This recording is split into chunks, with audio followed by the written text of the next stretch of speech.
During a Federal Trade Commission antitrust trial in September 2024, a senior Kroger executive admitted under oath that the grocery chain had raised prices on milk and eggs beyond what inflation alone would justify. Not because costs required it, because they could. Kroger, the largest standalone grocery chain in the United States, admitted in a federal courtroom that it had been charging you more than the actual increase in its costs for two of the most basic staples in the American diet, milk and eggs, and they were not alone. The FTC had already launched an investigation into Walmart, Amazon, Kroger, Procter & Gamble, Tyson Foods, and Kraft Heinz over pricing practices during and after the pandemic. The White House Council of Economic Advisors found that grocers have maintained the higher profit margins they began generating during the pandemic, even as costs stabilized. The FTC's report said explicitly that some in the grocery retail industry seem to have used rising costs as an opportunity to further raise prices to increase their profits. And analysis of corporate earnings calls by Business Insider and More Perfect Union revealed that food corporations including Pepsi, Kroger, and Kellogg's were bragging to investors about their ability to increase prices. Tyson Foods told investors that their pricing actions more than offset the higher cost of goods. Even Federal Reserve Chairman Jerome Powell acknowledged at a Senate Banking Committee hearing that companies are raising prices because they can. That sentence deserves to sit with you for a moment. The chairman of the Federal Reserve of the United States told the United States Senate that corporations are raising prices because they can. Not because they need to, not because costs require it, because the market structure allows it. Because the concentration of the grocery industry has reached a point where there are so few competitors that the remaining giants can charge whatever they want, and the American consumer has nowhere else to go. And the robbery is not limited to higher sticker prices on the items you see on the shelf. It is happening through at least 4 separate mechanisms simultaneously, each one designed to extract maximum money from your wallet while minimizing the chance that you notice. Sticker price increases, shrinkflation, dynamic pricing, and the systematic elimination of competition through mergers and acquisitions. I am going to walk you through all 4, because by the time you finish watching this video, you will never walk through a grocery store the same way again. 4 companies control 70% of the grocery market in most major cities, and that is why your bill keeps climbing. Senator Elizabeth Warren presented data at a Senate Banking Committee hearing on economic policy that should have been front-page news in every newspaper in America. 4 companies, Walmart, Costco, Kroger, and Ahold Delhaize, the corporate parent behind Hannaford, Giant, Food Lion, and Stop & Shop, control over 70% of the grocery market in most major American cities. 70%, in a market with 330 million consumers spending over $1 trillion per year on groceries. And the concentration does not stop at the retail level. Food production is even more consolidated than food distribution. Kellogg's and General Mills control nearly 60% of the cereal market. A single company, Cal-Maine Foods, controls approximately 20% of the entire American egg market. 4 companies, Tyson, JBS, Cargill, and National Beef, control approximately 85% of beef processing. 3 companies control 63% of pork processing. 2 companies control 47% of chicken processing. And at every level of the food chain, from the farm to the processor to the distributor to the retailer, the number of competitors has been shrinking for decades through mergers, acquisitions, and the systematic failure of antitrust enforcement to prevent the consolidation that economics textbooks have warned about since the Sherman Act was passed in 1890. When 4 companies control 85% of an industry, they do not need to collude in a dark room to raise prices simultaneously. They do not need a conspiracy. They need only to observe each other's pricing and match it. If Tyson raises the price of ground beef by 8% and the 3 other companies that control 85% of the market match that increase within weeks, the consumer has no alternative because the 4 companies collectively control the market. There is no fifth option. There is no independent processor offering a lower price at scale. The independent processors were acquired or driven out of business years ago. And the consumer who walks into the grocery store and sees ground beef at $6.49 per pound and thinks that is the market price is wrong.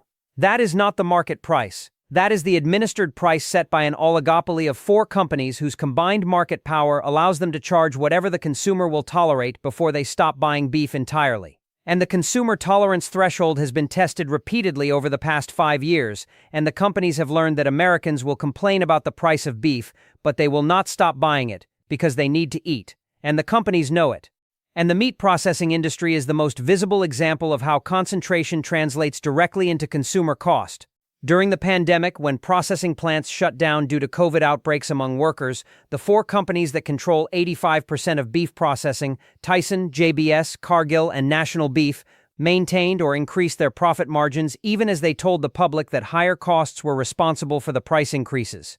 Meat prices shot up as much as 40% of processing capacity went offline in spring 2020, but the prices never came back down proportionally when the capacity came back online. The companies learned that the American consumer had accepted the higher price, and once a higher price is accepted, there is no market mechanism that forces it back down in a consolidated industry. In a competitive market with dozens of processors, a company that maintained inflated prices after costs declined would lose business to competitors offering lower prices. In a market with four companies controlling 85% of supply, there are no competitors offering lower prices because every competitor is doing the same calculation and arriving at the same conclusion: keep the price high. And the ranchers who produce the cattle are being squeezed from the opposite direction. Cattle prices paid to ranchers have not risen proportionally with the retail price of beef. The margin between what the rancher receives for a steer and what the consumer pays for ground beef has widened dramatically, and that widening margin flows entirely to the processors. The farmer gets less, the consumer pays more, and the processor keeps the difference. That is the structure of the American meat industry in 2026, and it has been confirmed by the USDA, the FTC, the Department of Justice, and multiple academic studies over the past 5 years. Shrinkflation has affected 1/3 of every product on the grocery shelf, and most Americans cannot see it. Research published in Marketing Science and corroborated by the U.S. Government Accountability Office documented a practice so widespread, so deliberate, and so effective at extracting money from consumers that the United States Senate introduced legislation specifically to stop it. Shrinkflation has affected approximately 33% of grocery items. 1/3 of the products on the shelf have been made smaller, while the price stayed the same or went up. And the average size reduction among affected products is 14.6%, according to a University of Massachusetts Amherst study published in January 2026, not 3%, not 5%, nearly 15%. That means the product you are buying is on average 15% smaller than the same product you bought a few years ago, and you are paying the same price or more for it. And the mechanism is designed to exploit a specific flaw in human psychology. Consumers evaluate products by the package, not by the unit. A box of cereal is a box of cereal. The manufacturer knows this, so when they reduce the contents from 19.3 ounces to 18.1 ounces, they keep the box the same size, the same graphic design, the same shelf placement. The visual cue that the consumer uses to make a split-second purchasing decision is unchanged. The only thing that changed is what is inside the box, and the consumer does not notice because the consumer is not standing in the aisle with a calculator comparing unit prices. They are grabbing the same box they always grab and putting it in the cart and moving on. The documented examples from 2025 alone are staggering. Standard chip bags went from 10 ounces to 9.5 ounces at the same $4.99 price. Chocolate bars decreased from 1.55 ounces to 1.48 ounces. Cookie packages dropped from 15 ounces to 13.7 ounces. Cereal boxes decreased from 19.3 ounces to 18.1 ounces. Coffee packages reduced from 12 ounces to 10.5 ounces. Pasta boxes shifted from 16 ounces to 14 ounces. Juice containers changed from 64 fluid ounces to 59 fluid ounces. Water multi-packs decreased from 24 bottles to 20 while maintaining similar packaging dimensions. One brand of powdered drink mix shrank 50%, going from 6 packets to 4 packets. And some major brands reduced product sizes by over 30% in 2025 without reducing prices. And 75% of Americans have noticed shrinkflation at their grocery store, but the behavioral response is declining. Researchers call this the resignation effect. Consumers are aware of the practice but have become resigned to it because they feel powerless to stop it. Brand switching intent fell from 50% in 2023 to 36% in 2025, despite rising concern. The companies discovered that if they shrink products slowly enough and consistently enough, consumers will eventually accept the new normal and stop resisting. That is not a market functioning efficiently. That is a market conditioning its customers to accept being robbed. And the academic research makes the scale of the problem even clearer. A University of Massachusetts Amherst study published in January 2026 found that between 2012 and 2019, before the pandemic even started, the average size of packaged food in U.S. grocery stores declined by 14.6%, contributing nearly 4 percentage points to measured food inflation that was completely invisible in the headline CPI numbers. 4 percentage points of hidden inflation over 7 years. That is inflation. The government did not count, the media did not report, and the consumer did not see, because it was accomplished by making the box slightly lighter rather than making the sticker price slightly higher. And the study found that consumers are more responsive to price changes than to size changes, which is precisely why manufacturers choose to shrink rather than to raise prices. It is a deliberately chosen strategy to exploit a cognitive blind spot.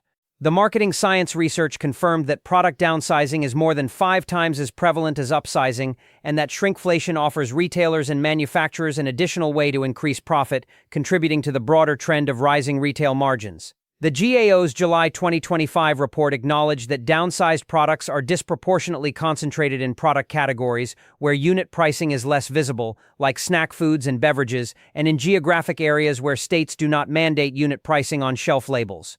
The robbery is targeted. It goes where the consumer is least likely to notice. And the Shrinkflation Prevention Act, introduced by Senator Casey, which would classify shrinkflation as a deceptive practice and give the FTC enforcement tools, has not been enacted as of 2026. The egg market is the clearest case of legalized robbery in the American food system, and the numbers prove it. The price of eggs increased 8.5% in 2024. The highest in their net income didn't just rise proportionally with their cost increases, it exploded. The gap between the cost increase and the price increase was filled by profit. If a company's costs go up 30% and they raise prices 30%, their profit margin stays the same. They are passing through costs. That is how competitive markets work. If a company's costs go up 30% and they raise prices 80%, the additional 50 percentage points is profit.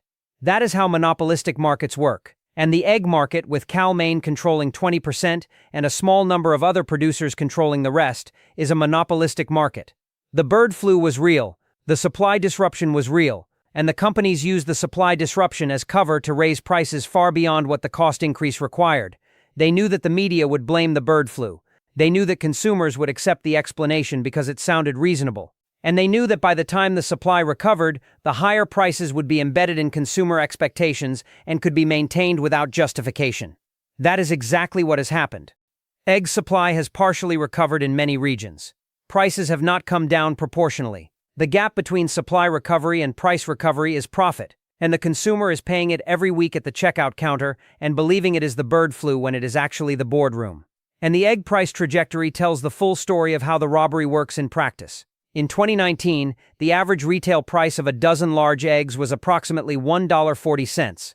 By the peak of the bird flu crisis, the price exceeded $4.80 in many markets. As of early 2026, prices remain well above $3 in most of the country, more than double the 2019 price despite flock sizes having substantially recovered in many regions.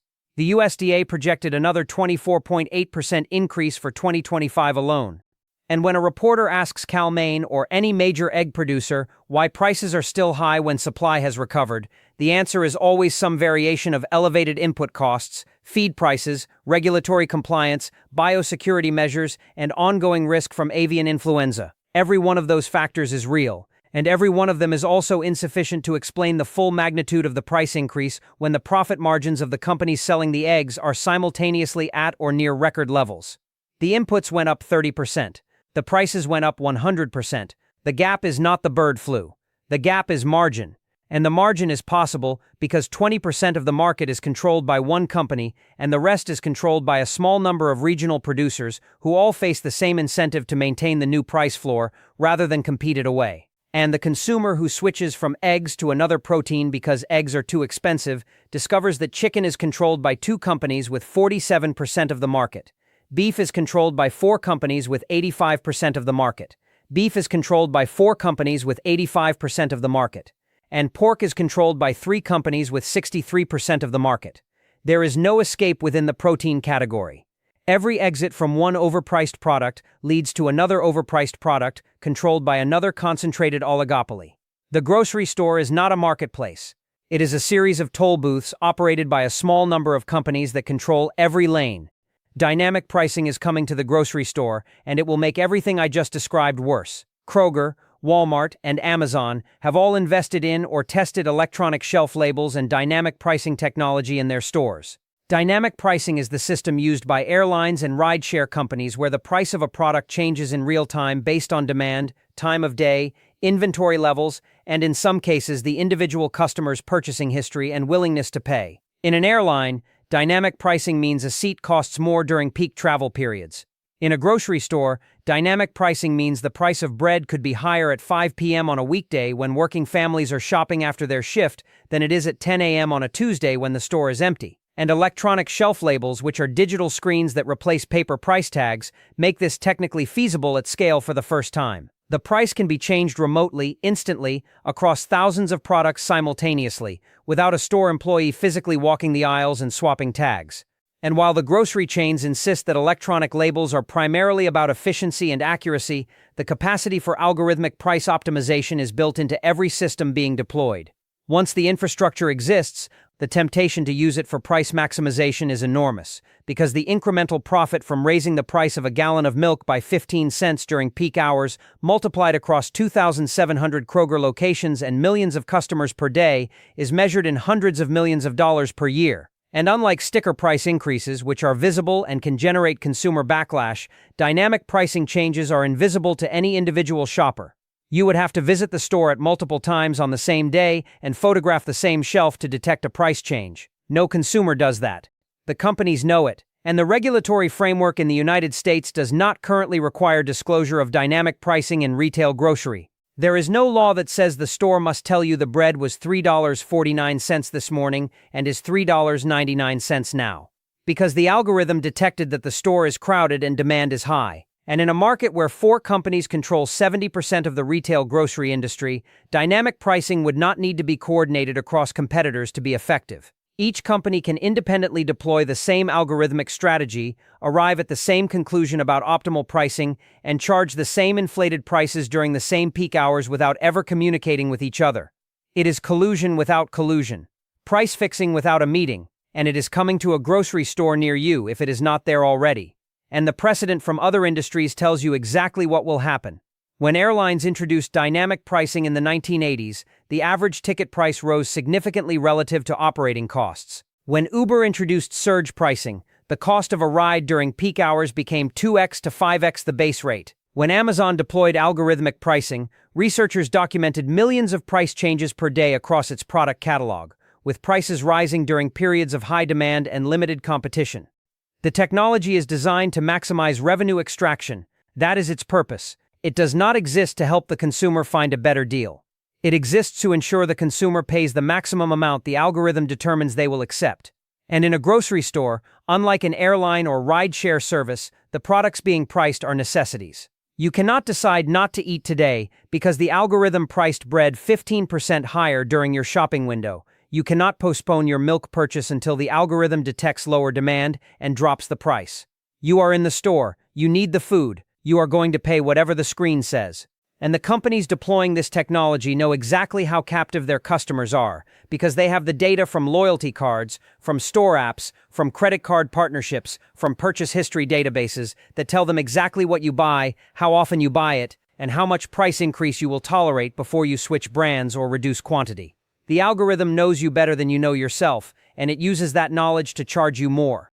Your annual food spending has increased 36% in a decade, and wages have not kept pace, and nobody in Washington has done anything. Bureau of Labor Statistics data analyzed by Time showed that Americans' annual food spending increased 36% from 2014 to 2024. In the same period, median household income adjusted for inflation was essentially flat according to Brookings Institution analysis. The gap between what food costs and what people earn to pay for it has been widening for a decade and accelerated dramatically during and after the pandemic. Almost half of Americans say it is harder to afford groceries today than it was a year ago, according to a September 2025 survey by Axios and the Harris Poll.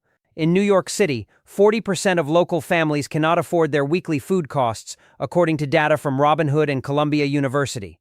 1 in 3 Americans has skipped a meal in the past year due to cost, according to the Century Foundation, up from 1 in 4 just months earlier. And a growing number of Americans are using buy now, pay later plans to pay for groceries, financing their weekly food on installment plans because they cannot afford to pay for it at the register.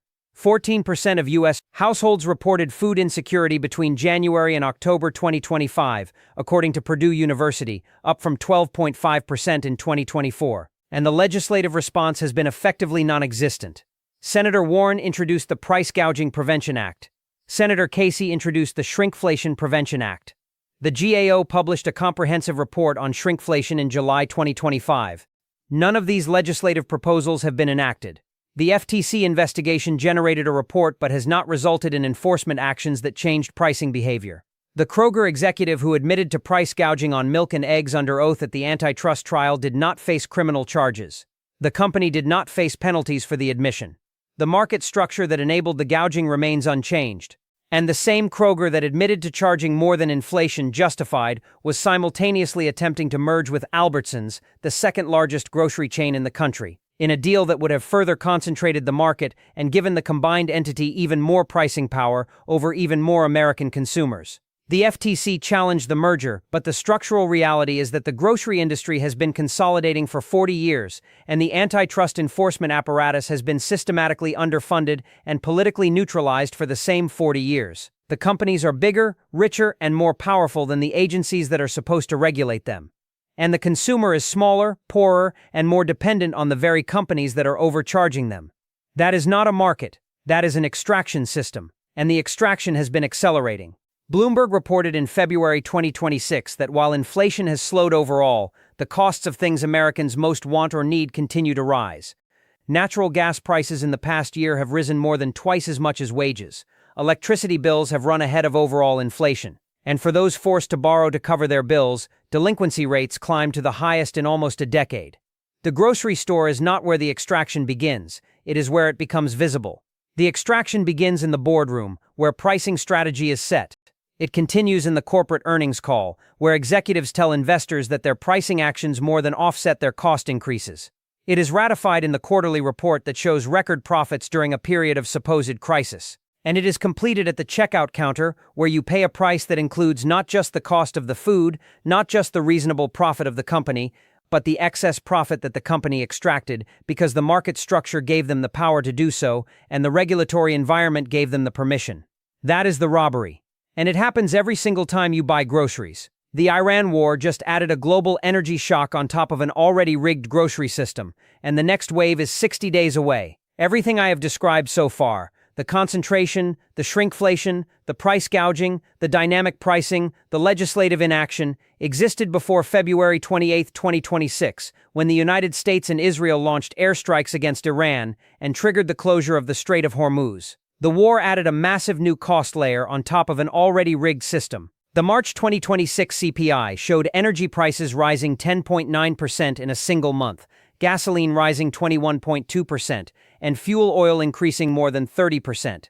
And because every calorie of food in America travels through oil before it reaches your plate, fertilizer from natural gas, equipment running on diesel, processing powered by electricity, transportation by diesel trucks, the energy shock is now working its way through the food supply chain on a 60 to 120-day lag. The conference board projected that even if the conflict ends soon, the negative shock to the economy is already set in motion and spillovers will extend into the second half of the year. Which means the grocery bills you pay in June and July will reflect both the structural overcharging that has been happening for years and the energy cost pass-through from the war.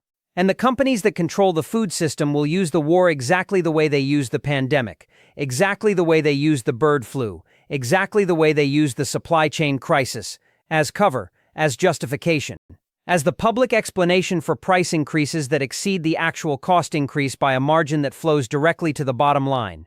They will tell you that groceries are more expensive because of the war, and that will be partially true. But the portion of the increase that is the war, and the portion that is the margin, the profit, the extraction, will never be separated on your receipt. You will never know how much of the $7.49 you paid for a pound of ground beef was the actual cost of producing that beef, and how much was the administered price set by one of four companies that controls 85% of the market and used a Middle East war as the justification for charging you more than they needed to. And that is the robbery. Not the visible part. The invisible part. The part that happens between the cost and the price. The part that is legal because the laws that would have prevented it were never passed. The part that is inescapable because the competitors that would have offered a lower price were acquired and eliminated decades ago. The part that every American pays, every week, every trip to the grocery store, without knowing exactly how much is being taken and without any realistic mechanism to stop it. That is the grocery system in America in 2026. That is the system that produced record corporate profits during a pandemic, record profits during a bird flu, record profits during a supply chain crisis, and record profits during a war. Every crisis is a revenue event for the companies, and every revenue event is a cost event for the American consumer. And the consumer is always on the wrong side of that equation. Because the system was designed that way. And nobody with the power to redesign it has the political will to do it. Because the companies that benefit from the system are the same companies that fund the campaigns of the politicians who would have to change it. And the circle closes. And Americans are robbed again tomorrow morning at 7 a.m. when they stop at the grocery store on the way to the job that does not pay them enough to afford the groceries that cost more than they should, because the companies that sell them have the market power to charge whatever they want and the political protection to ensure that no one stops them.